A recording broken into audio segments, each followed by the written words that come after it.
एक दुकान वाले ने संत को समझाया, जब तक मन में बुराइयां रहेंगी तब तक भगवान की कृपा नहीं मिलेगी। हरे कृष्णा दोस्तों। अमीर हो या गरीब, महिला हो या पुरुष, हर व्यक्ति अपने अपने तरीके से भक्ति करता है, लेकिन मनोकामनाएं कुछ ही लोगों की पूरी हो पाती हैं। जब तक मन से बुराइयां खत्म नहीं होंगी तब तक मन पवित्र नहीं होगा और ना ही भक्ति में मन लगेगा।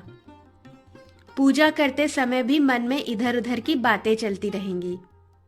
इसलिए भक्ति का आनंद लेना चाहते हैं तो सबसे पहले हमें अपने मन को पवित्र बनाना चाहिए। ये बात एक लोक कथा से समझ सकते हैं। आज मैं आपको यही कथा सुनाने जा रही हूँ। किसी गांव में एक संत घर घर जाकर भिक्षा मांग रहे थे। घूमते घूमते संत एक दुकान पर पहुंच गए।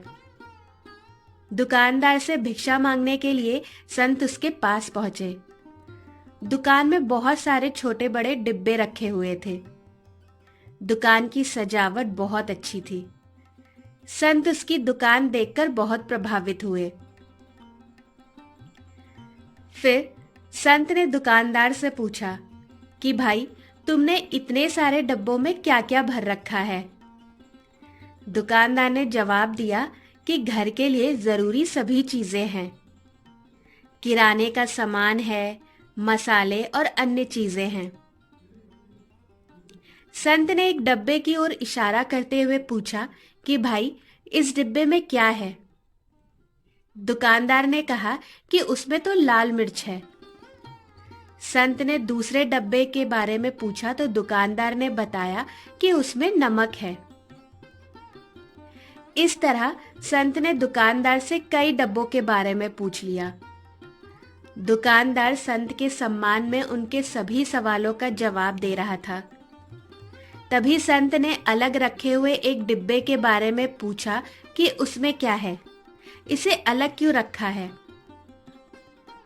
दुकानदार बोला कि उसमें राम है, इसीलिए अलग रखा है। ये बात सुनकर संत हैरान ही हो गए। उन्होंने सोचा कि डब्बे में राम कैसे हो सकते हैं। संत ने ये बात दुकानदार से पूछी। जब तक मन में बुराइयां रहेंगी, उसमें भगवान का वास नहीं हो सकता। दोस्तों, दुकानदार ने कहा कि जिस डब्बे में कुछ नहीं होता, यानी जो डिब्बा खाली होता है, उसके लिए हम यही कहते हैं कि उसमें राम है। हम डब्बे को खाली नहीं कहते हैं। ये बात सुनते ही संत आश्चर्यचकित हो गए कि इस दुकान वाले ने कितनी बड़ी और गहरी बात कह दी है। जिस बात को समझने के लिए मैं इधर उधर भटक रहा हूं, वह बात इतनी आसानी से इस व्यक्ति ने समझा दी है।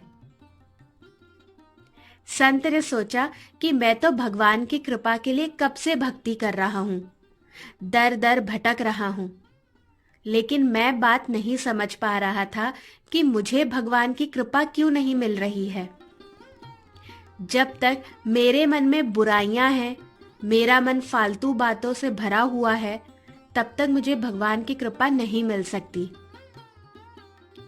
भक्ति का आनंद लेने के लिए सबसे पहले मुझे मेरे मन को खाली करना होगा, तभी उसमें भगवान आ सकेंगे।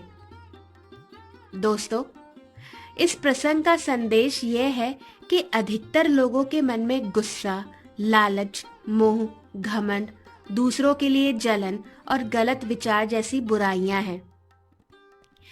तब तक हमारा मन भक्ति में नहीं लग सकता।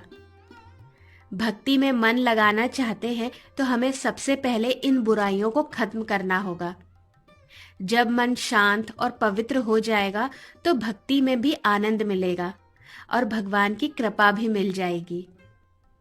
आपको आज का ये प्रसंग, ये कहानी कैसी लगी, मुझे कमेंट करके जरूर बताइएगा। राधे राधे।